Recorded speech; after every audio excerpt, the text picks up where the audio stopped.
Hello and welcome to the Gig House Kitchen, where today I'll be showing you how to make this easy homemade pepperoni pizza. This pizza is perfect for freezing for a quick homemade dinner and is 1,000 times better and cheaper than any takeaway. So let's get down to it.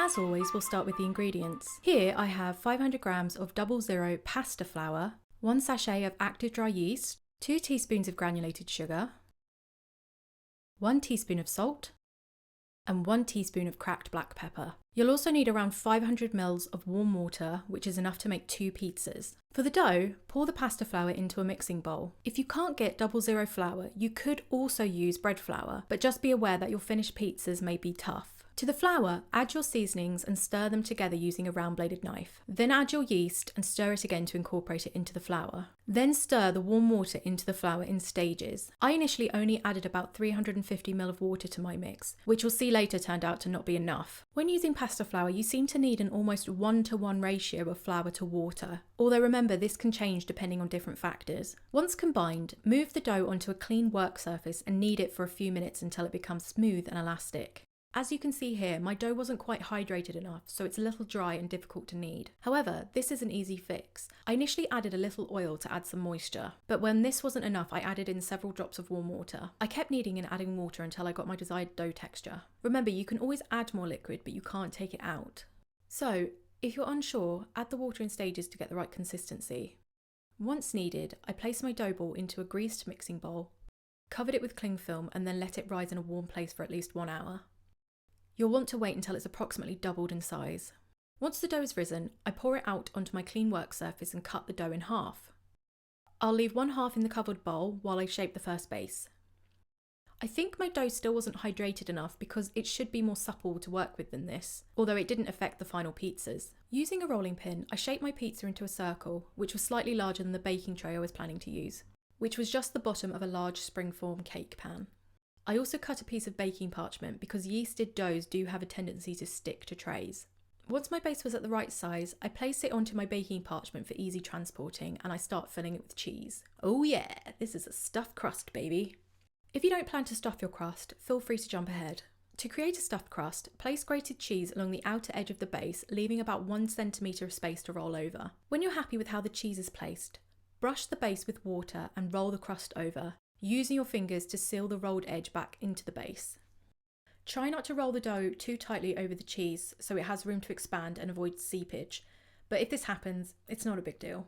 I then placed it onto my baking tray and use a fork to dock the base to avoid large bubbles forming.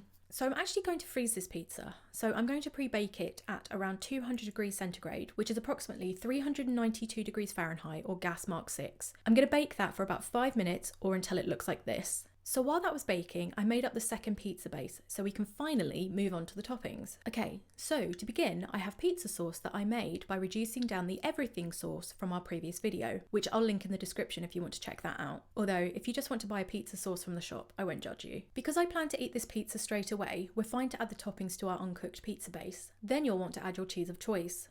Be as light or as generous as you like here. Because I'm copying a pepperoni passion pizza, I'm adding sliced chorizo as my topping, but you can choose anything you want. When choosing pizza toppings, you just want to make sure they are things that will cook within the baking time. This pizza will cook for a maximum of 15 minutes depending on your oven, so if you have toppings that need longer, you might want to pre-cook them first. Awesome! Now that's done, I'll put this in our still 200 degrees centigrade oven and bake it for up to 15 minutes. Mine ended up taking only 12 minutes, so just keep an eye on it. While that's baking, I'll dress the other pizza for freezing. Here, you'll see I have my pre-baked base, which had a small amount of cheese seepage, but it's nothing to worry about. Then I'll dress my pizza as I did before. I've got my sauce, then I'm adding my cheese. You'll see, however, that I'm pressing the cheese onto the base. This is just to make it easier to wrap later.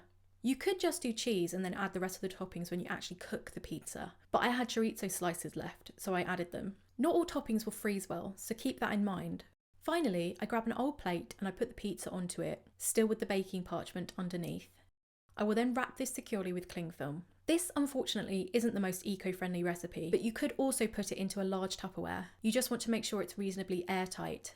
You could even stack pizzas, just make sure there's baking parchment between them so they don't stick. Okay, off to the freezer he goes. Now you have a frozen pizza that will last for up to 3 months. Cook this from frozen in a 200°C oven for about 8 minutes. Wow, would you look at him? There you have it, a delicious homemade pizza that rivals any takeaway. This recipe is so versatile, why not try experimenting with different flavours? Thank you for watching. If you liked this video, don't forget to like, comment and subscribe. See you next time on the Gig House Kitchen. Bye.